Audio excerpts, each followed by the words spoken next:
ইয়েমেনে ৯ বছর ধরে চলা সংঘাত নিষ্পত্তির আন্তর্জাতিক প্রচেষ্টার অংশ হিসেবে রাজধানী সানায় হুতি নেতাদের সঙ্গে আলোচনা করেছে সৌদি ও ওমানের প্রতিনিধি দল।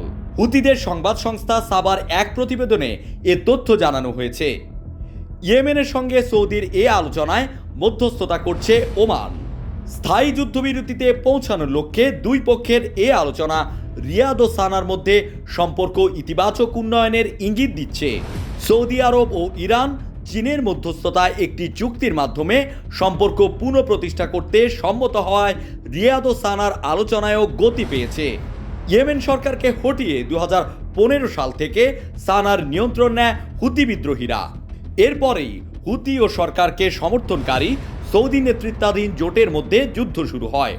যুদ্ধ বন্ধের অংশ হিসেবেই দুই পক্ষ নিজেদের মধ্যে বন্দি বিনিময়ে সম্মত হয়েছে। মঙ্গলবার 11 এপ্রিল এক প্রতিবেদনে এ তথ্য জানিয়েছে মধ্যপ্রাচ্য ভিত্তিক সংবাদ মাধ্যম দ্য নিউ আরব।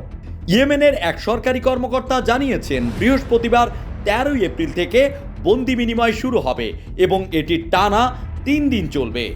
এই কর্মকর্তা আরও জানিয়েছেন, সব মিলিয়ে দুই পক্ষ প্রায় 900 বন্দি বিনিময় করবে।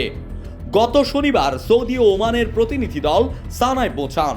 সেখানে হুতি সুপ্রিম পলিটিক্যাল কাউন্সিলের প্রেসিডেন্ট মাহাদি আল মাসাদের সঙ্গে সফররত প্রতিনিধি দলের বৈঠক অনুষ্ঠিত হয়েছে। তারা বৈঠকে শত্রুতার অবসান করা ও ইয়েমেনের বন্দরগুলো থেকে সৌদি অবরোধ তুলে নেয়ার বিষয়ে আলোচনা করেন।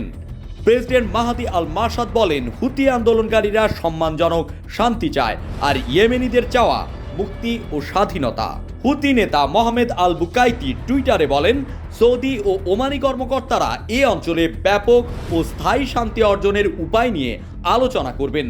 তিনি আরও বলেন, হুতি ও সৌদি আরবের মধ্যে সম্মানজনক শান্তি অর্জন হবে উভয় পক্ষের জন্যই একটি বিজয়। শান্তিপূর্ণ পরিবেশ সংরক্ষণ ও অতীতের পাতা উল্টে দেওয়ার মতো পদক্ষেপ নেওয়ার জন্য সব পক্ষের প্রতি আহ্বান জানান তিনি। ইয়েমেনে জাতিসংঘের দূত হ্যান্স গ্রুনবার্গ বলেন, দীর্ঘস্থায়ী শান্তির দিকে বাস্তব অগ্রগতির কাছাকাছি চলে গেছে ইয়েমেন।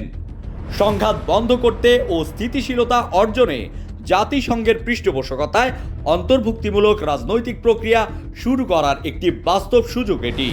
সৌদি আরবের পক্ষ থেকে এ নিয়ে কোনো মন্তব্য করা হয়নি।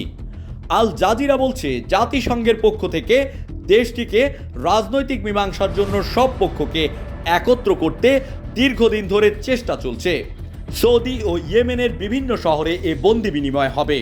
চুক্তি অনুযায়ী হুতি বিদ্রোহীরা 184 বন্দীকে ছেড়ে দেবে, যার মধ্যে রয়েছে সৌদি ও সুদানের নাগরিকরা।